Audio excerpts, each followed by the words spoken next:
दोस्तों, आज की कहानी है सास की हकीकत जानकर बहू की आंखों से आंसू छलक पड़े।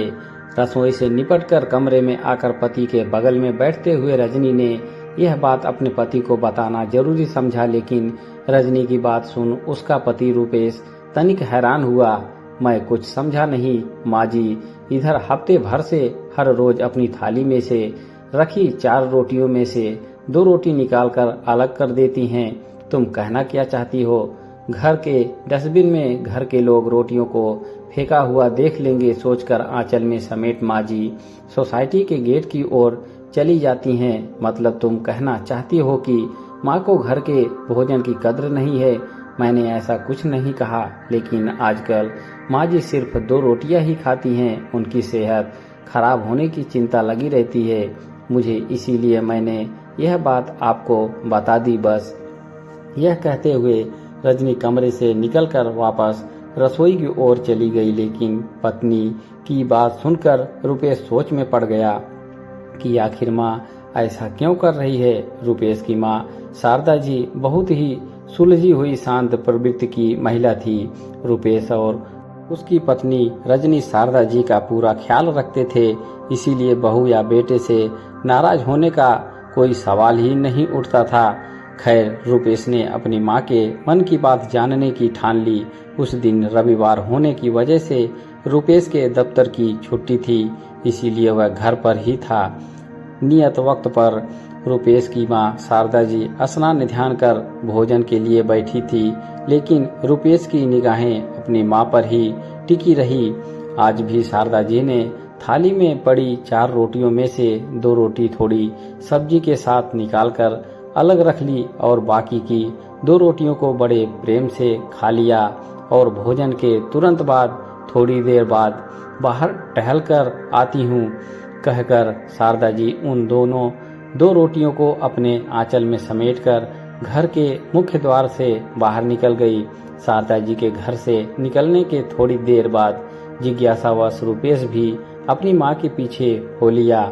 शारदा जी बिना कहीं रुके सोसाइटी के मुख्य द्वार की ओर बढ़ रही थी और रुपेश उनके पीछे पीछे चला आ रहा था। सोसाइटी के मेन गेट पर सोसाइटी का बुजुर्ग दरबान अपनी ड्यूटी पर मौजूद था और शारदा जी को देखते ही उसने हाथ जोड़कर अभिवादन किया।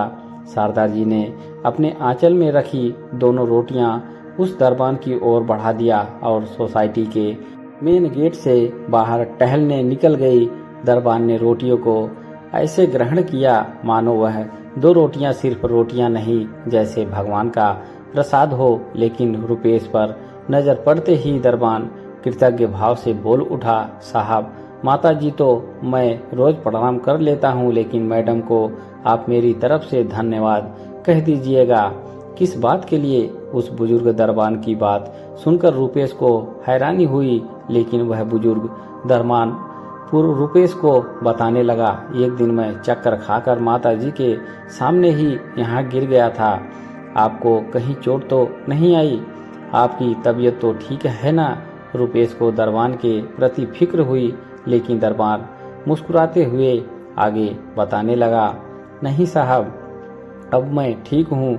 दरअसल मेरा बेटा और बहू दोनों महीने भर के लिए गांव गए हुए हैं, इसीलिए मैं रोज सुबह बिना कुछ खाए ही ड्यूटी पर चला आता हूँ। उस दिन यह जानने के बाद माताजी ने शायद मैडम को यह बात बता दी और मैडम हर रोज माताजी के हाथ से मेरे लिए 2 रोटी भेज देती हैं। मैडम बहुत दयालु हैं साहब। इतना कहते कहते दरबान की आंखें नम हो आई और दरबान की बात सुनकर रुपेश उल्टे पांव अपने घर की ओर लौट पड़ा।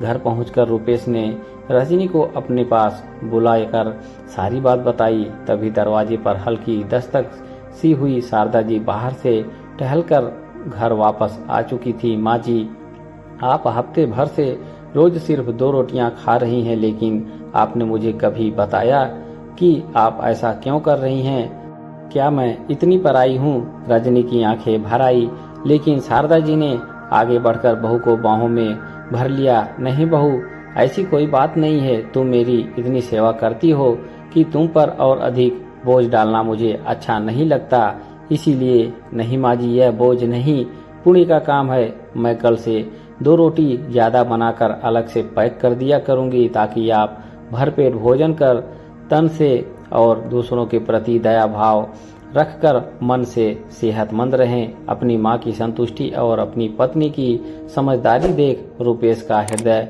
बिना भोजन किए ही अचानक तृप्त हो उठा।